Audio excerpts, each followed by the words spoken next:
तो वहीं यूपी परिवहन की व्यवस्थाएं और कुंभ में आने वाले श्रद्धालुओं को लेकर परिवहन विभाग तैयारी करने जा रहा है। इसे लेकर इंडिया न्यूज संवाददाता रवि कुमार ने यूपी परिवहन के एमडी मासूम अली सरवर से खास बातचीत की। सुनिए। अब तक जो सुविधाएं आपको रेल यात्रा या हवाई यात्रा में मिलती थी, अब वैसी ही कुछ सुविधाएं हैं वो आपको यूपी परिवहन निगम की बसों में मिलेंगी। और जाहिर है कि इसको लेकर अब जो यूपी परिवहन निगम अब बदलता हुआ नजर आ रहा है, पूरा हाईटेक हो रहा है। क्या कुछ सुविधाएं मिलने जा रही है, हमारे साथ बातचीत करने के लिए यूपी परिवहन निगम के एमडी सरवर जी मौजूद, उनसे बात करेंगे। मासूम अली सरवर जी, सर किस तरीके से पूरी हाईटेक व्यवस्था हो रही है? हवाई जहाज जाने से पहले उनका जो टिकट है उसकी जानकारी हो जाती थी कि कितने समय बाद ये परिवहन निगम बसों को लेकर क्या नई तकनीक करने जा रहा है? हमारे माननीय मुख्यमंत्री जी की हर बैठक में ये निर्देश होता है कि हमारी बसों में जो भी लोग यात्रा कर रहे हैं उनको सुरक्षित और सुगम यात्रा उपलब्ध हो। इसमें लगातार परिवहन निगम इसके दिशा में लगातार आगे बढ़ रहा है। शासन के स्तर से भी लगातार हमें सहयोग मिल रहा है। हमें बजट में काफ़ी अच्छी धनराशि प्राप्त हुई है। महाकुंभ हमारा आने वाला है, उसके लिए 1000 करोड़ रुपए की धनराशि अनुपूरक बजट में दिया गया।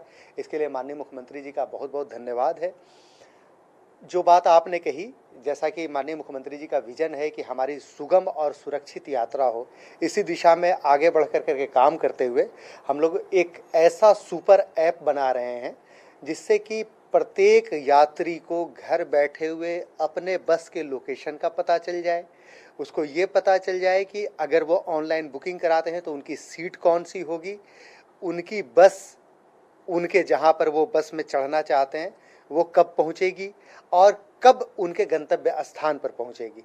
इससे क्या होगा कि जो भी हमारे यात्री होंगे उनको पूरी जानकारी रहेगी कि कब हमें अपने घर से निकलना है, कब बस अड्डे पे पहुंचना है, कितना देर लगेगा उनको अपने गंतव्य पे पहुंचने में। महिलाएं सफ़र करती हैं कई बार, जिनको लेने के लिए लोग बस स्टैंड पे आते हैं, वो भी देख सकते हैं कि हमारे परिवार की जो सदस्य या सदस्याँ हैं वो कहाँ पर हैं और कितनी देर में पहुँचेंगे कि जा कर के मैं उनको रिसीव कर लूँ। तो इससे आमूल चूल परिवर्तन होगा और एक ईज ऑफ ट्रैवलिंग की जो भावना है वो विकसित होगी। किस तरीके से पूरी व्यवस्थाएं होंगी और बस का जो लोकेशन को लेकर उसके लिए कोई ऐप डेवलप किया जा रहा है, वो कैसी व्यवस्था रहेगी?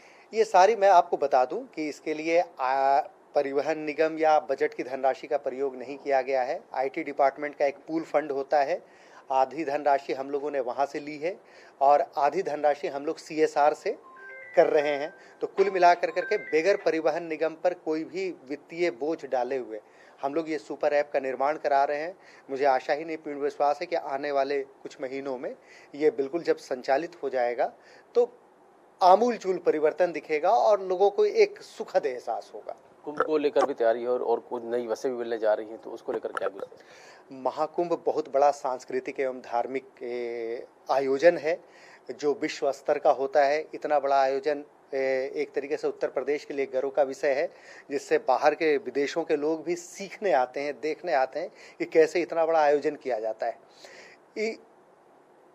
परिवहन और श्रद्धालुओं को किसी प्रकार की असुविधा ना हो, इसमें परिवहन निगम की बहुत महत्वपूर्ण भूमिका है। पिछली बार भी लगभग 5800 बसेज परिवहन निगम की ओर से उपलब्ध कराया गया था। इस बार हम प्रयास कर रहे हैं कि 7000 बसें परिवहन निगम की ओर से श्रद्धालुओं की सेवा एवं सुविधा के लिए उपलब्ध कराया जाए। हम ये प्रयास कर रहे हैं कि कोई भी वहाँ पर पुरानी बस ना हो, सब एकदम नई चमाचम बस हो और श्रद्धालुओं को ये फील हो कि ये जो कुंभ है ये उनकी सुविधा के लिए मतलब हर तरीके से बेहतर इंतज़ाम किया गया है। और एक आम धारणा है, माननीय मुख्यमंत्री जी का विजन भी है कि ये भव्य कुंभ हो, दिव्य कुंभ हो। हम लोगों ने इसमें जोड़ा हुआ कि ये शुद्ध कुंभ हो, प्रदूषण मुक्त कुंभ हो, जिससे कि हमारी वो गाड़ियाँ जिसमें या तो प्रदूषण हो ही ना या कम से कम प्रदूषण हो, जिससे कि हमारा मेला क्षेत्र जो है वो प्रदूषण मुक्त रहे।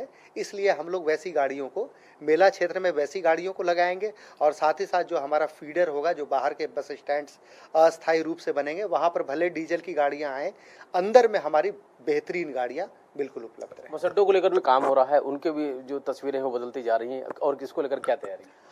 ये भी माननीय मुख्यमंत्री जी का विजन है कि हमारे बसों में यात्रा करते हैं वो लोग आर्थिक रूप से सामान्य परिवार के लोग होते हैं, तो उनको भी ऐसा महसूस हो कि जब वो हमारे बस अड्डों पे आए तो उन्हें ऐसा फील हो कि जैसे वो एयरपोर्ट पे हैं। इस तरह की फीलिंग आए, इस दिशा में हम लोग लगातार आगे काम कर रहे हैं। और माननीय मुख्यमंत्री जी के निर्देशों के अनुसार हम लोगों ने 23 बस अड्डों की बिडिंग प्रोसेस को कंप्लीट कर लिया है। 11 के तो एग्रीमेंट भी साइन हो चुके हैं, 12 का उम्मीद है कि कैबिनेट से जल्द ही ये प्रस्ताव हो जाएगा। उसके बाद हम लोग इस पर भी काम करेंगे। तो आगे आने वाले 2 वर्षों में आप बसों को बिल्कुल हवाई अड्डों की तरह चमकता हुआ देखेंगे। अब तक जो सुविधाएं आपको रेल यात्रा या हवाई यात्रा में मिलती थी, अब वैसी ही कुछ सुविधाएं हैं वो आपको यूपी परिवहन निगम की बसों में मिलेंगी और जाहिर है कि इसको लेकर अब जो यूपी